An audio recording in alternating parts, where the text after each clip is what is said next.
Hello friends. आज हम लोग लैपलास ट्रांसफॉर्म शुरू करने जा रहे हैं। अभी हम कंटिन्यूअस टाइम फूरियर ट्रांसफॉर्म पढ़ रहे थे। कंटिन्यूअस टाइम फूरियर ट्रांसफॉर्म में एलएनबीओपेडियम के लगभग 27 तक के प्रॉब्लम हमने सोल्व कर लिए हैं। आगे के एडवांस प्रॉब्लम और भी हम सोल्व करते रहेंगे, लेकिन बहुत सारे स्टूडेंट ऐसे हैं जिनके पेपर नजदीक आ रहे हैं और उनको लैपलास ट्रांसफॉर्म ज्यादा पूछा जाना है पेपर में, तो हम लैपलास ट्रांसफॉर्म भी साथ के साथ स्टार्ट कर दे रहे हैं। फिर साथ में बाकी सारे चैप्टर के भी सॉल्यूशन हमारे साथ में चलते रहेंगे। तो लैपलास ट्रांसफॉर्म हम देखते हैं। लैपलास ट्रांसफॉर्म आया कहां से? फूरियर ट्रांसफॉर्म भी कंटिन्यूअस टाइम सिग्नल का करते हैं और लैपलास ट्रांसफॉर्म भी कंटिन्यूअस टाइम सिग्नल का करते हैं। तो क्या समस्या आई फूरियर ट्रांसफॉर्म में कि लैपलास ट्रांसफॉर्म को आना पड़ा? फूरियर ट्रांसफॉर्म के साथ एक कंडीशन था, लिमिटेशन थी। पहले लिमिटेशन ऑफ फूरियर ट्रांसफॉर्म को डिस्कस करेंगे। लिमिटेशंस क्या है?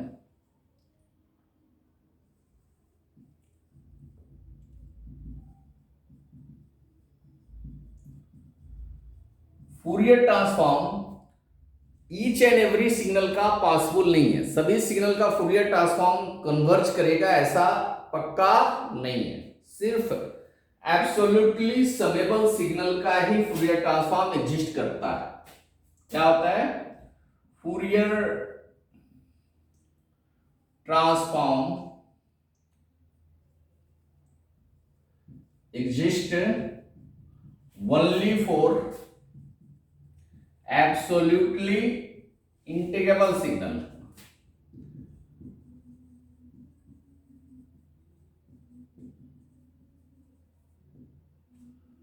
जिस्ट मतलब कन्वर्जेंस है ना। अगर एब्सोल्युटली इंटीग्रेबल सिग्नल नहीं है तो उसका फूरियर ट्रांसफॉर्म कन्वर्ज नहीं, डाइवर्ज कर जाएगा। कैसे डाइवर्ज कर जाएगा? आपके दिमाग में ऐसा प्रश्न आ रहा हो कि हमने तो इतना फूरियर ट्रांसफॉर्म कर लिया, कहीं ऐसी कोई समस्या तो आई नहीं, ऐसी कोई प्रॉब्लम तो आई नहीं। तो उसके लिए आपको देखना पड़ेगा, क्योंकि जितने भी प्रॉब्लम आपने किए वैसे सिग्नल का फूरियर ट्रांसफॉर्म करना था जिसका फूरियर ट्रांसफॉर्म एग्जिस्ट करता है। एक मैं क्वेश्चन से एग्जांपल से एक समझा रहा हूं। xt equal to e to the power 5t ut है ना। चलिए 5 तो s जैसा लग रहा है, 3t ut है एक्चुअली। इसका हमें फूरियर ट्रांसफॉर्म निकालना है। फाइट करिए। फूरियर ट्रांसफॉर्म निकालने के तो मास्टर हो चुके हैं आप। ut है, लिमिट 0 टू इंफिनिटी होगा। ut की वैल्यू क्या होती है? 1 होती है t ग्रेटर देन 0 के लिए, 0 अदरवाइज होती है। तो फाइंड तो कर ही सकते हैं, मतलब एक्स ओमेगा फाइंड करेंगे तो क्या होगा? 0 to infinity e to the power 3t e to the power minus J omega t dt। 0 to infinity e to the power 3, मतलब t कॉमन ले लें तो 3 माइनस जे ओमेगा टी dt। इंटीग्रेट करेंगे तो क्या आएगा? क्या आएगा भाई? t3 minus J omega divide by 3 minus J omega, 0 to infinity. Upper limit infinity put करेंगे तो e to the power infinity 3 minus J omega minus e to the power 0 3 minus J omega, 3 minus J omega. ठीक है, इसको क्या लिख सकते हैं? e to the power 3 into infinity into e to the power minus j infinity omega minus 1 divide by 3 minus J omega. ठीक है, अब इसका मैग्नीट्यूड तो मॉड तो 1 होता है। e to the power j theta, theta कुछ भी हो तो इसका मॉड 1 होता है।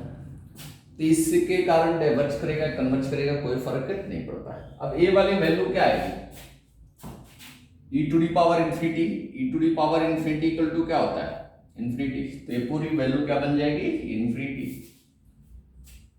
e to the power infinity into something infinity, अगर समथिंग कुछ जीरो वगैरह या कुछ ऐसा ना हो तो इसका मोड 1 होता है, तो ये इंफिनिटी बन गया। Infinity minus 1 infinity, divide by भी समथिंग करेंगे तो इंफिनिटी है। तो ये डाइवर्ज कर गया, एक्स जे ओमेगा क्या कर गया, डाइवर्ज कर गया, इन्फिनिटी वैल्यू आ गई। तो आप लिख सकते हैं कि Fourier transform of e to the power 3t ut, e to the power 3t ut का फूरियर ट्रांसफॉर्म पॉसिबल नहीं है, e to the power 3t ut का फूरियर ट्रांसफॉर्म पॉसिबल नहीं है। तो नहीं है क्योंकि ये एब्सोल्युटली इंटीग्रेबल नहीं है। अगर सिस्टम है, सिस्टम फंक्शन ये है तो स्टेबल सिस्टम नहीं है, स्टेबल सिस्टम का फूरियर ट्रांसफॉर्म पॉसिबल है।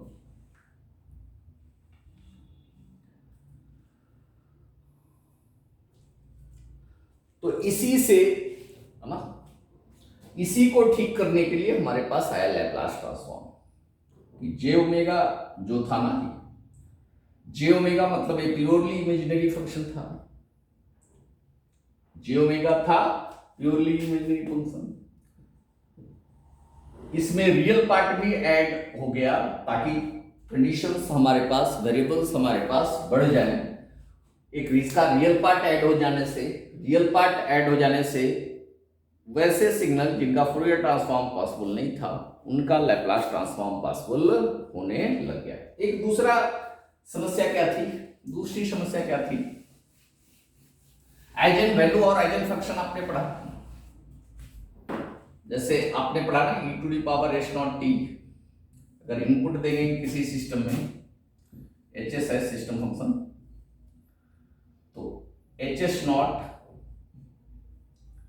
e to the power h not t output आएगा, वाई टी इक्वल टू क्या आता है, h s not e to the power h not t आता है। जब आइगन फंक्शन का कंसेप्ट आया तो एस नॉट का जो कंडीशन है ना जी, मे बी है ना, ये नॉट प्योरली इमेजिनरी आ रहा था, क्या आ रहा था, नॉट प्योरली इमेजिनरी। जब भी फूरियर ट्रांसफॉर्म बोलता है कि एस नॉट क्या होना चाहिए, सिर्फ जे ओमेगा टी होना चाहिए, मतलब ये क्या होना चाहिए, सिर्फ e to the power j omega t होना चाहिए। यहां से एच एस नॉट कैसे निकालते हैं, h s not equal to minus infinity to infinity h t to the power minus h not t D t. तो एच नॉट टी के जगह पर जे ओमेगा पुट करेंगे तभी फूरियर ट्रांसफॉर्म आएगा।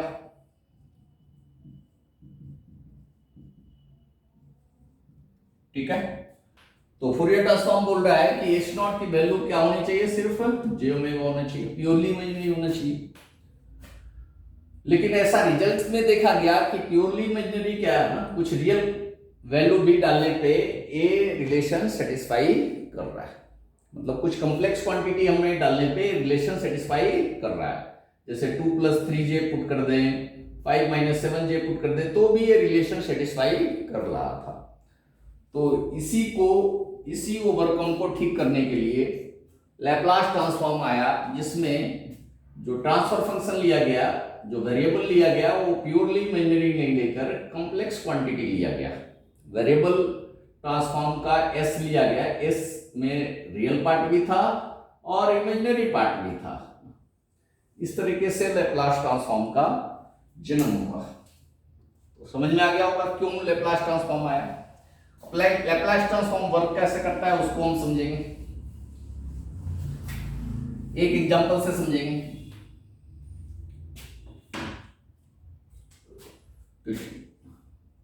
Find Laplace transform of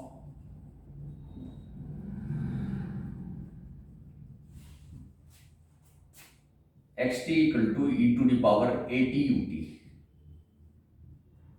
where a is positive है ना, a positive. निश्चित सी बात है इसका फूरियर ट्रांसफॉर्म नहीं निकाल सकते।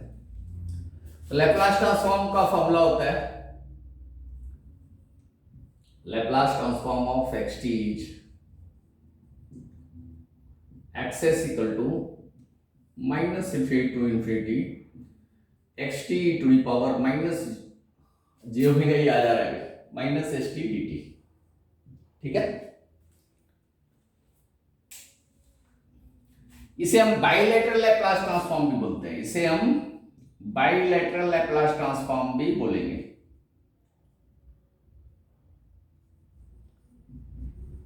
बहुत सारी बुक में ऐसा होगा कि इसको bilateral Laplace transform, bilateral Laplace transform मतलब लिमिट हम लेंगे माइनस इन्फिनिटी से इन्फिनिटी, यूनिलैटरल लैप्लास ट्रांसफॉर्म बहुत सारे बुक में होगा, 0 टू इन्फिनिटी लिमिट या -∞ से 0 लिमिट, है ना, right sided unilateral, left sided unilateral, वो कॉन्सेप्ट आगे देखेंगे, है ना।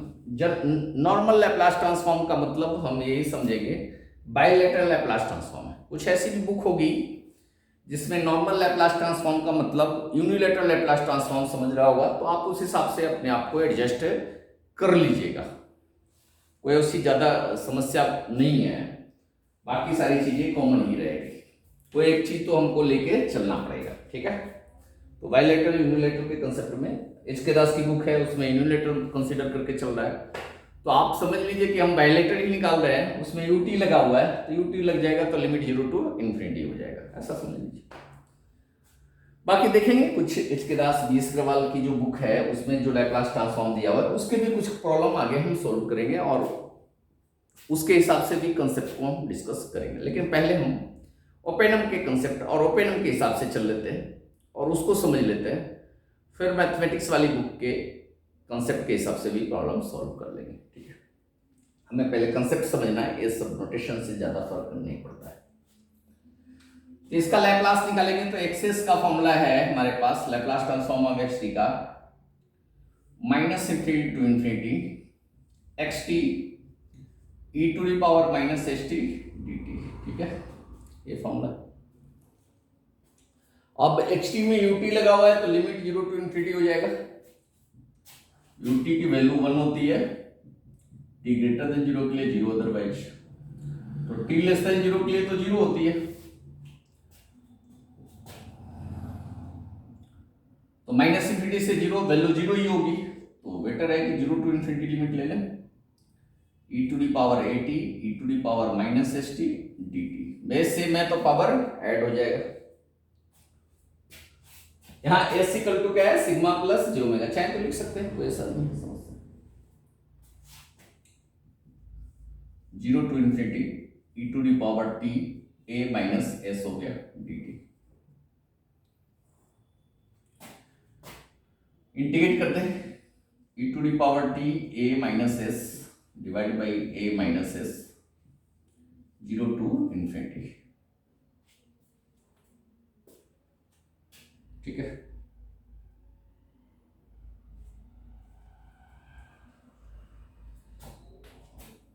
क्या हो जाएगा, e to the power infinity a minus s minus e to the power 0 a minus s divide by a minus s, ठीक है। इसे मिटा देते हैं, थोड़ा ऊपर लिखेंगे,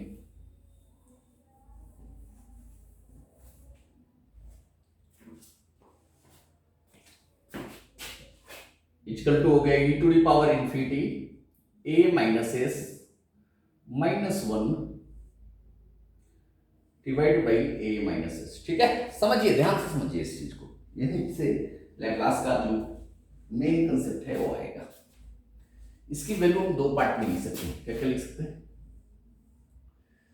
अगर a माइनस s पॉजिटिव हो तो e to the power plus infinity, इसकी वैल्यू इन्फिनिटी आएगी, इसकी वैल्यू इन्फिनिटी आएगी जब a minus s greater than 0,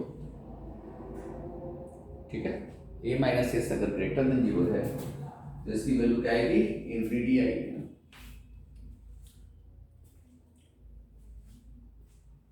और अगर a minus s less than 0 है तो e to the power minus infinity 0 बन जाएगा, जब a minus s less than 0 है तो क्या होगा,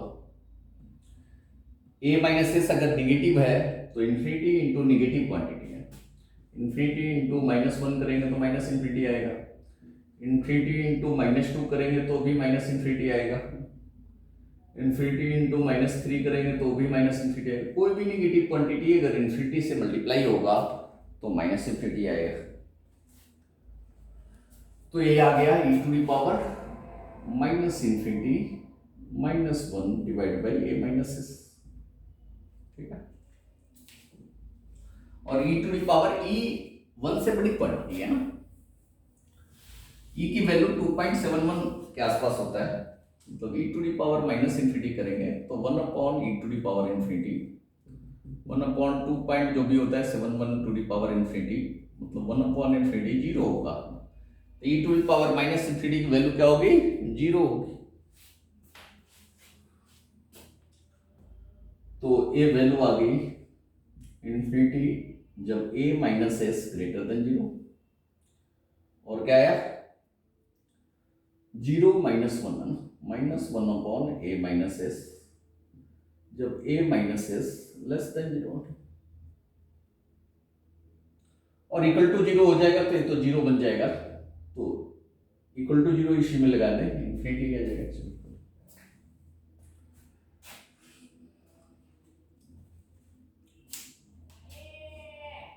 अनडिफाइन आ जाएगा ना, इक्वल टू 0 होगा तो s equal to a 0/0 undefined आ जाएगा। अनडिफाइनिंग टर्म आएगा, डिनोमिनेटर में 0।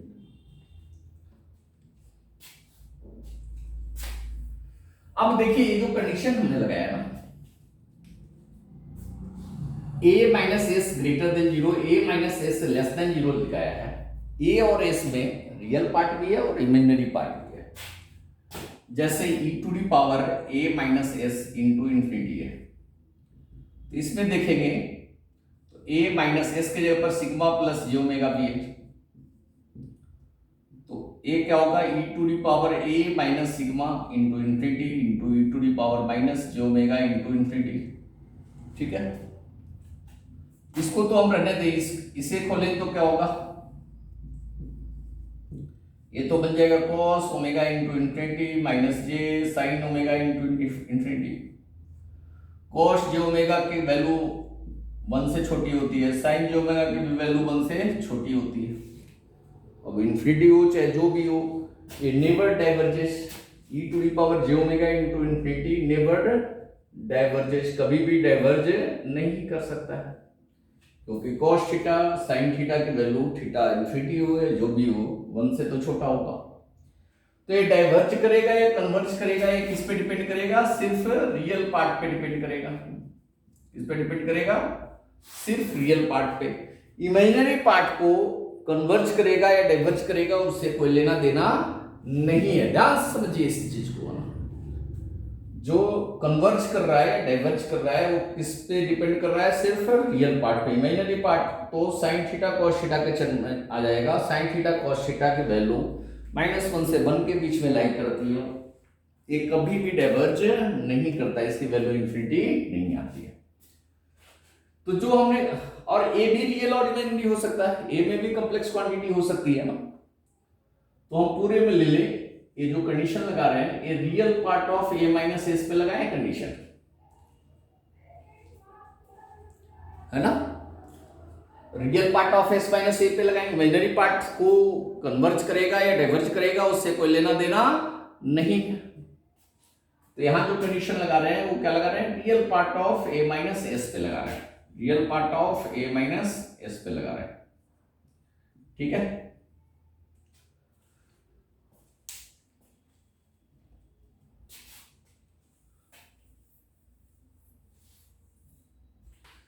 मतलब इक्वल टू आ गया infinity real part of A minus real part of S, इसको मिटा दें, ग्रेटर देन इक्वल टू 0। ये माइनस माइनस कॉमन ले लें तो 1/s माइनस ए हो जाएगा। Real part of a less than minus real part of S less than 0। Real part of s right side में लेके चले जा सकते हैं। Real part of a greater than equal to real part of s, 1/s minus a real part of a less than real part of s. ठीक है, तो ये आ गया रिजल्ट। इस रिजल्ट में दो पार्ट है। एक पार्ट तो हर प्रॉब्लम का कॉमन होगा कि इस ए क्या कर रहा है? डाइवर्ज कर रहा है। अगर real part of S less than real part of A है तो ये वैल्यू क्या करेगी? डाइवर्ज करेगी। वैल्यू कोई आएगी मतलब कन्वर्ज करेगी इस रीजन में, एक रीजन को रिप्रेजेंट करेगा। लेस देन या राइट देन किसी से है, किसी लाइन से लेस देन है तो ये क्या बनेगा? एक रीजन बनेगा, है ना। जब भी बनेगा तो क्या बनेगा? एक रीजन बनेगा। तो इस रीजन में कन्वर्ज कर रहा है। तो हम दोनों रिजल्ट को कभी भी लैप्लास ट्रांसफॉर्म निकलते समय दोनों रिजल्ट को हम नहीं लिखेंगे, रिजल्ट सिर्फ एक ही लिखेंगे। कौन सा रिजल्ट? कन्वर्ज करने वाला रिजल्ट। और बाकी अंडरस्टूड कर लेंगे कि बाकी दूसरे रिजल्ट में वैल्यू इंफिनिटी है। ये तो हर केस में कॉमन होगा। तो मतलब इस केस में हम एक्सेस लिखेंगे तो क्या लिखेंगे? 1/s-a। और एक रीजन है जिसमें कन्वर्ज कर रहा है, तो इसको हम बोलेंगे region of convergence. Region of convergence क्या है? Region of convergence real part of S greater than real part of A. ठीक है, ये आ गया। इसको शॉर्ट फॉर्म में हम आरओसी बोलते हैं। Region, R for region, O for of, C for convergence. मतलब 1/s-a आरओसी है आपका real part of S greater than real part of A. ठीक है, इसको स्केच करना चाहिए तो कैसे स्केच कर सकते हैं?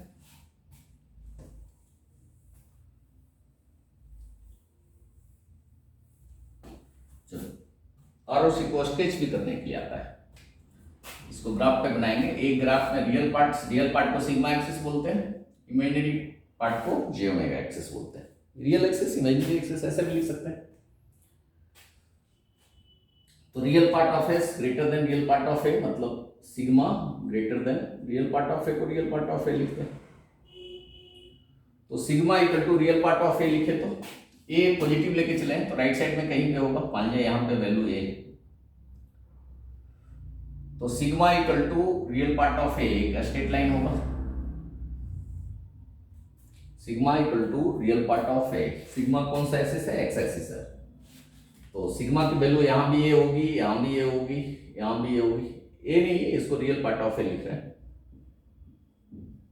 ठीक है, यहां भी ए होगी, यहां भी ए होगी, यहां भी ए होगी। ठीक है, आगे समझ में? तो एक पूरा एक लाइन होगा।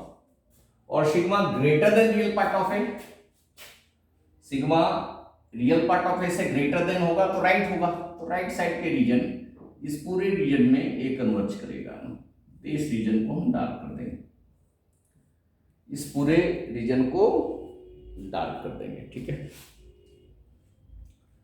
तो आरओसी प्लॉट हो गया ना। अब जब लैप्लास ट्रांसफॉर्म निकालते हैं तो इसका पोल जीरो का भी कंसेप्ट होता है। अगर x s equal to numerator upon denominator है, न्यूमरेटर अपॉन डिनोमिनेटर है, तो roots of ds equal to zero, denominator equal to zero are called poles, इसको पोल्स बोलते हैं। And roots of numerator equal to 0 are called zeros। Denominator जिस point पे zero हो तो उसको पोल्स बोलते हैं, न्यूमरेटर जिस पॉइंट पे जीरो हो तो उसको जीरो बोलते हैं। तो यहाँ पे डिनोमिनेटर s माइनस ए है, s माइनस ए को जीरो करेंगे तो s इक्वल टू ए आएगा। अब a में a को क्या लिख सकते हैं? Real part of A plus J into imaginary part of A, उसका कुछ रियल पार्ट ऑफ ए, तो यहाँ इमेजिनरी पार्ट ऑफ ए मान जाए यहाँ पे, ये दोनों जहां पे मिलेगा वहां पे ये पोल क्रॉस से दिखाते हैं, पोल को क्या करते हैं? क्रॉस से दिखाते हैं, एस इक्वल टू ए। ठीक है, मतलब अगर ए की वैल्यू 2 + 3j होगा तो 2 यहाँ है, 3 यहाँ है, तो दोनों मिलेगा तो a equal to 2 + 3j plot हो जाएगा। ठीक है, और ये पोल कहलाएगा ना, उनको क्रॉस शेम दिखाते हैं, कोई दिक्कत नहीं। तो इस तरीके से लैप्लास ट्रांसफॉर्म है, इस प्रोसेस को समझना पड़ेगा। लैप्लास ट्रांसफॉर्म कैसे आगे आप समझ गए।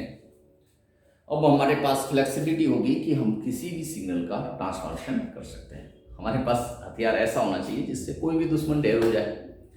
अब इस वाले दुश्मन के लिए ये हथियार निकालेंगे, इस वाले दुश्मन के लिए ये हथियार निकालेंगे, बड़ा समस्या हो जाती है। तो लैप्लास ट्रांसफॉर्म ऐसा है, इसमें किसी भी सिग्नल का हम ट्रांसफॉर्मेशन कर सकते हैं। तो अब हम एलएनवी ओपिनियन के 9 नंबर चैप्टर पे पहुंच जाएंगे। बीच के बहुत सारे चैप्टर स्किप हो गए हैं, देखेंगे उसे बाद में करेंगे। जो इम्पोर्टेंट है पहले उसको करवा देते हैं, फिर बाकी करना तो सब ने है। बस सब्सक्राइब कर दीजिए, आएंगे सब इस पे आएंगे, टेंशन मत लीजिए। कुछ समस्या हो तो व्हाट्सएप करिए, कमेंट करिए। बहुत बहुत धन्यवाद।